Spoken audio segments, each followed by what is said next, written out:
script, but I wasn't really thinking of it that way, is on my dream day of Monday, I woke up at this time. I did this. I ate this. I did my hair like this. I felt like this. I talked to these friends. I made money in this way. And I started just writing out every day for like 3 weeks. This is what I wish my day had gone like. And then I started going back and trying to fit those in. And I would set alarms like, okay, if I want to wake up at 8, set the alarm. But then if I wanted to have drank a gallon of water by 12, let me set an alarm at 9 to drink some water, and 10. Let me set an alarm to do my hair.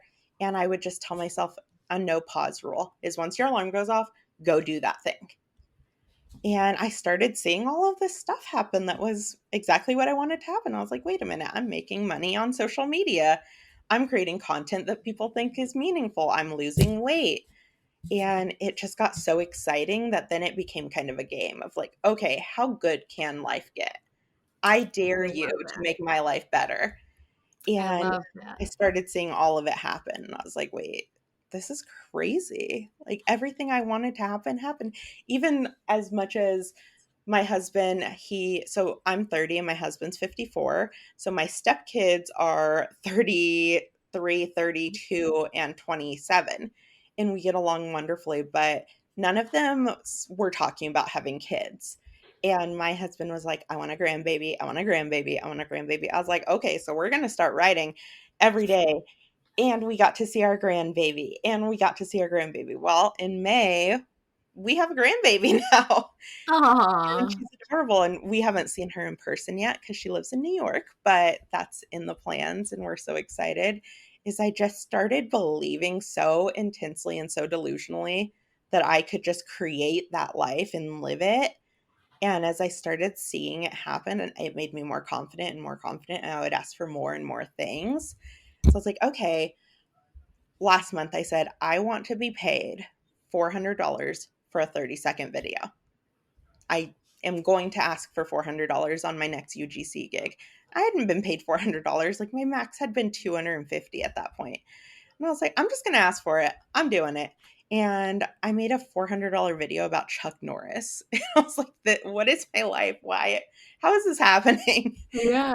And I got that and I was like, okay, now I want three $400 gigs. And I would start sending out proposals to people with a $400 package that I wasn't sure I could make.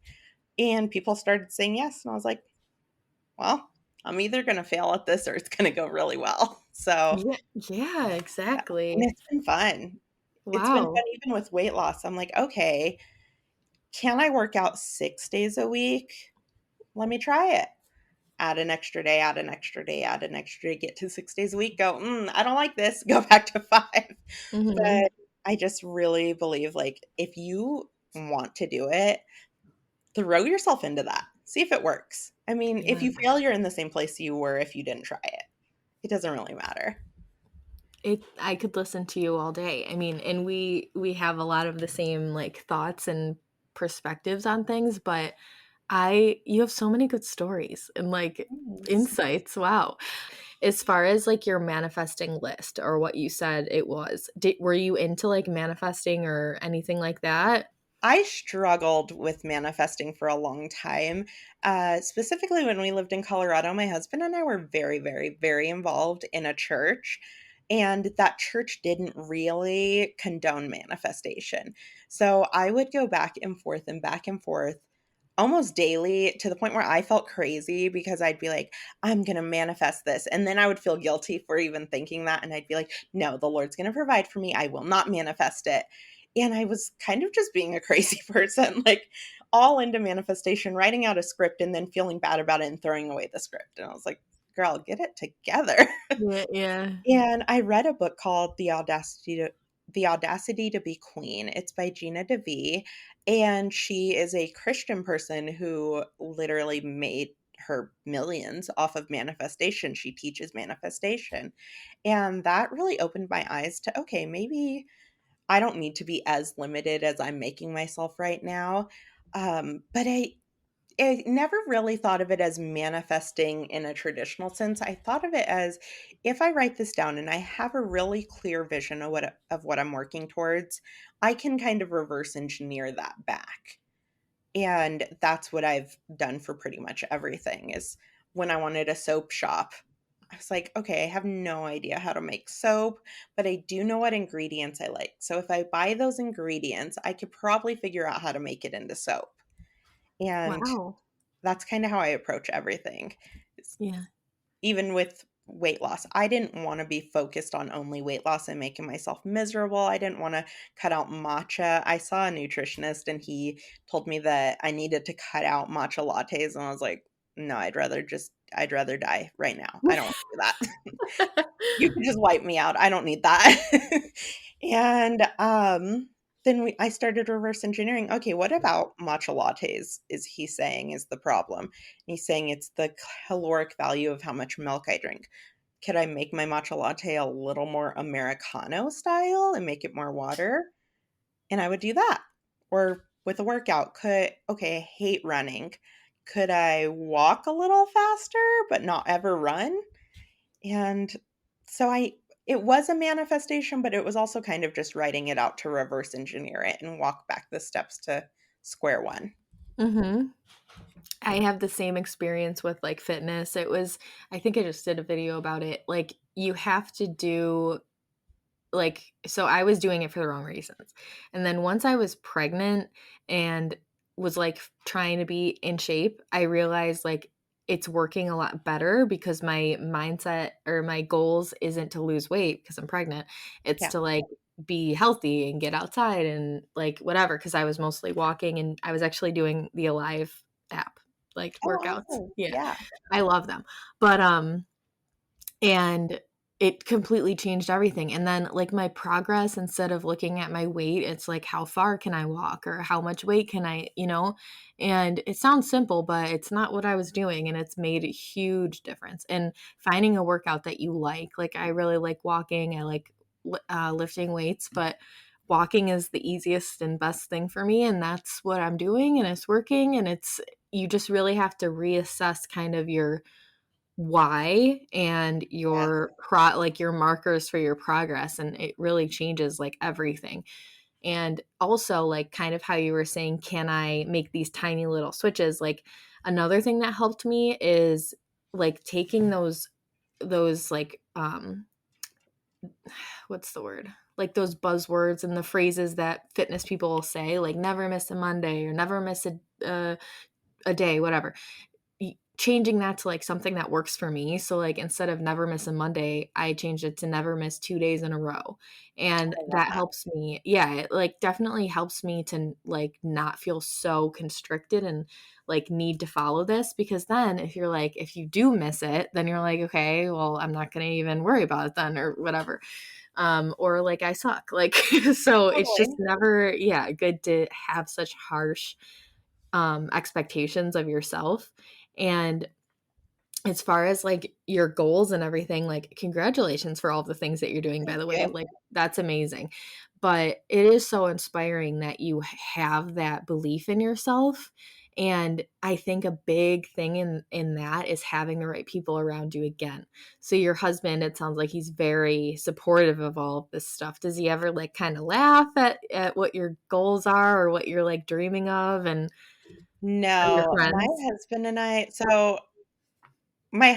I met my mom went to the mall, and this was in 2011, and she met a guy at a shoe store, and I was with somebody else. I was in a relationship. She called me and she was like, "I found the man you're gonna marry. You should come to the mall." And I was like, Nope, I'm okay. Don't need that. I'm good." And she was like, "No, but for real, you should come to the mall." And I was like, "I don't want to. I don't need to meet whoever you met. Like, I'm good." Yeah. And I was with the guy. I was happy. I was like, "I'm really okay. Thank you so Wow. much." And I didn't come to the mall. And then she would see that he worked at the mall. She would see him probably once a month and she'd be like, "You should come meet this guy. You're going to marry him." And I was like, ugh. So finally I came to meet him. And it was kind of funny because I've always had like a list of my dream partner. And it's a very detailed list. And my dad always said that I was like the worst date in history because I would go to the date with the list and be like, so this, and I would go down a checklist and guys would I be like, mean this girl's crazy.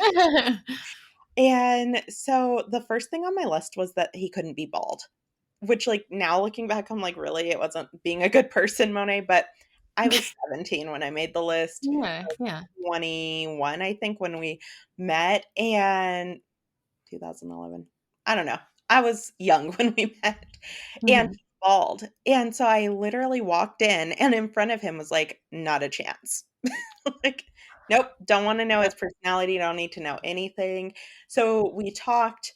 I was like, "There's no chance of me wanting to marry this guy." My mom obviously hadn't walked up to a guy that worked at a shoe store and said, "You wanna marry my daughter?" Yeah, So I was just like, "Okay, nice to meet you, bye." right. And he and I kind of kept in contact over social media. And then when I was starting another one of my blogs, his daughter's a graphic designer, and he was like, "Oh, you should contact her and talk to her about it." So I did, and she told me, she was like, "My dad's obsessed with you. You should go on a date with him." And I was single at that time, so I was like, maybe. Started entertaining it, didn't go on the date, and then in 2016, I had been in a relationship with a guy that was just it was a very abusive relationship in every way, and I had quit my job to be with this man because he didn't like my job, and I was running out of money. So when I left this guy, I had no money. I didn't wanna ask my parents for help. So I went to my husband and I said, "Will you hire me? I just need the money."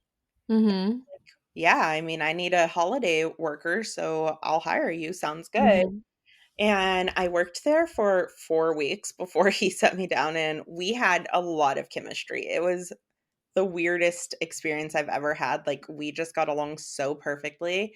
And he was like, "Listen, you need to quit because this is going to become something serious." And I was like, "I think you might be right." And that night we went out and we talked, and he'd been married before, he had kids.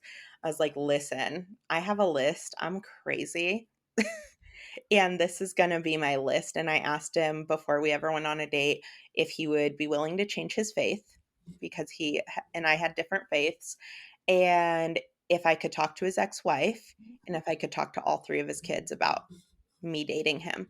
And he was like, "Yeah, here you go." And I called his ex-wife and asked her, "What happened? Why are you guys not married?" And he was like, "I could have told you the exact same story." I was like, "I wouldn't be in your position if we ended up not working. I'd be in hers. I don't wanna know what you have to say."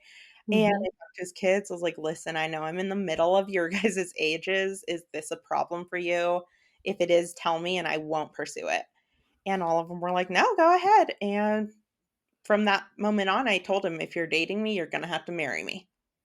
I'm not here for a date."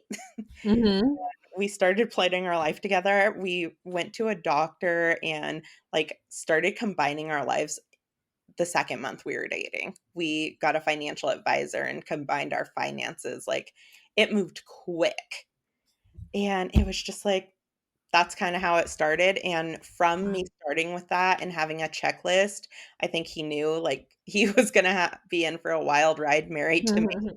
And even buying a house, I called him one day, said, "I wanna buy a house." And he's like, "We don't have any money to buy a house." And I was like, "Yeah, I don't think that matters. I wanna buy a house." And we bought a house the next month, and I Oh don't know my how we pulled it off. We literally had to borrow money from my mom, his sister to put a down payment on the house. We hadn't planned it. wow. Buy a house in Arkansas. Nobody wants to live in Arkansas, you know? It Yeah. wasn't our plan, but I was like, "I wanna buy a house. That's what I wanna do. Wow. I wanna do it Oh my right now." god. Yeah. And so he kind of expects it. When a podcast microphone showed up to the house, he's like, "Are you starting a podcast?" I was like, "No, I'm gonna be on a podcast." And he goes, "Are you gonna start a podcast like 2 days from now?" I was like, "Could be. Don't know. We'll have to see Yeah, who I am in 2 days." I'm the same way, I'm the same way. Your mom sounds really cool, by the way. My mom is the coolest person I've ever met. Yeah, that's so All of my cool that friends she call my said that. mom and, like, visit her more than they visit me. What did she what made her say that about your husband? She said that she could just tell that he and I would be good for each other, and we are. We're so opposite. He is the most ADHD, like,